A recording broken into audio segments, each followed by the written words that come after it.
Assalamu alaykum muhtaram televizor ko'ruvchilar. Ko'rib atqaninglar Erkin Asiya Radiosi televiziyasining Heptilik Xewerler programmisi.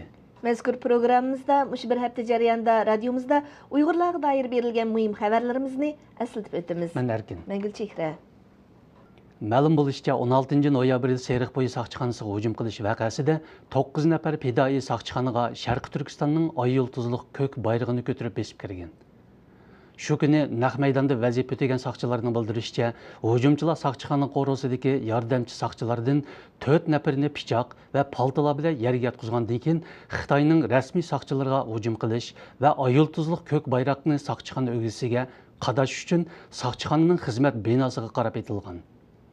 Vaqadan aloqasida bo'lgan Xitoy saqchilari binoning eshigini ichidan taqib olgan va fidoilarni binoning 2 va 3 qavatida turib o'q tutgan. Binoning ichiga bosib kirishga muvofiq bo'lolmagan fidoilar oy yulduzliq ko'k bayroqni bag'riga bosqanicha jon uzgan. Hujumda Xitoy saqchilaridan 3 nafari o'ldirilgan, 1 nafari og'ir yaralandirilgan edi.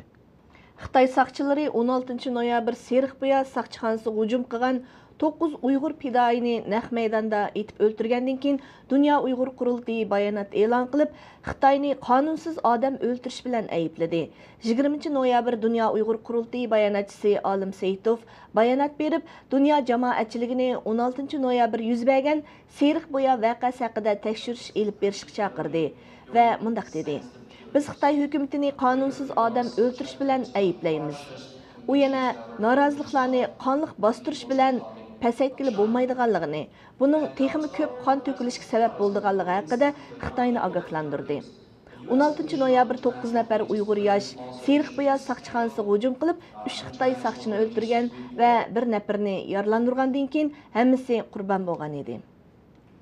Yaponiyada ziyoratda bo'layotgan Tibetning ruhoniy doisi Dalay Lamaga Dunyo Uyg'ur qurultiyi raisi Rabiya Qadri xonimning sovg'ati taqdim qilindi.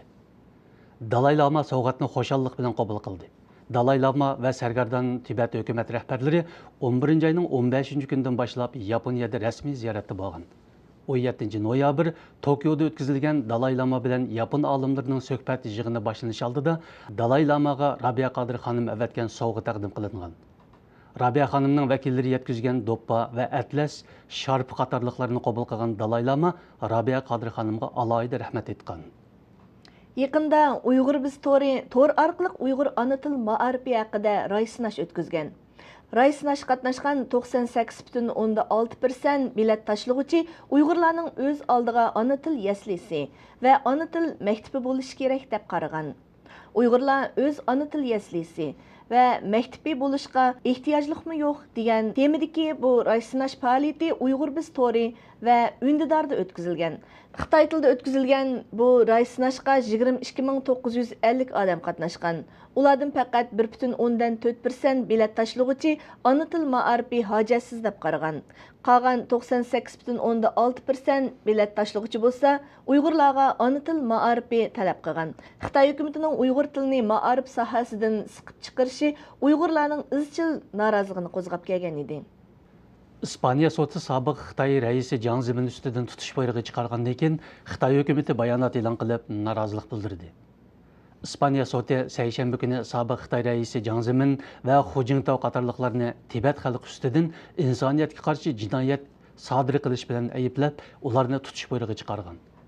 Xitoy diplomatiya ministrligi bayonotchisi Xongli chorshanba kungi bayonotida Ispaniya sotining yuqorqi qaroriga qattiq e'tiroz bildirganligini aytgan. İspaniya Davlatlik Jinoiy ishlar soti universal adolat prinsiplariga asosan Ispaniyadagi Tibetni qo'llovchi tashkilotlar Xitoy rahbarlari ustidan sungan ayblashni qabul qilgan edi. Mazkur sot ilgari Uyg'ur elini 10 yil so'rgan Wang Luchan ustidan tutish buyrug'i chiqargan.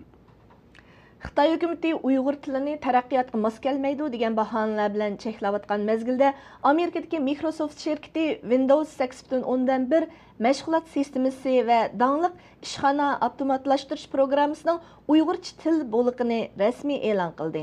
Microsoft shirkati Uyg'urcha til bo'liqining yangi nusxalari 12 va 15 noyabr o'z tor betiga chiqarib, dunyoning har qaysi joylaridagi kompyuter qo'llanuvchilariga sundi. Windows 8 mashg'ulot sistemasi tunji e'lon qilinganda butunlay Uyg'urcha qo'llaydigan va butunlay Uyg'urcha ko'rinadigan qilib ishlab chiqarilgan.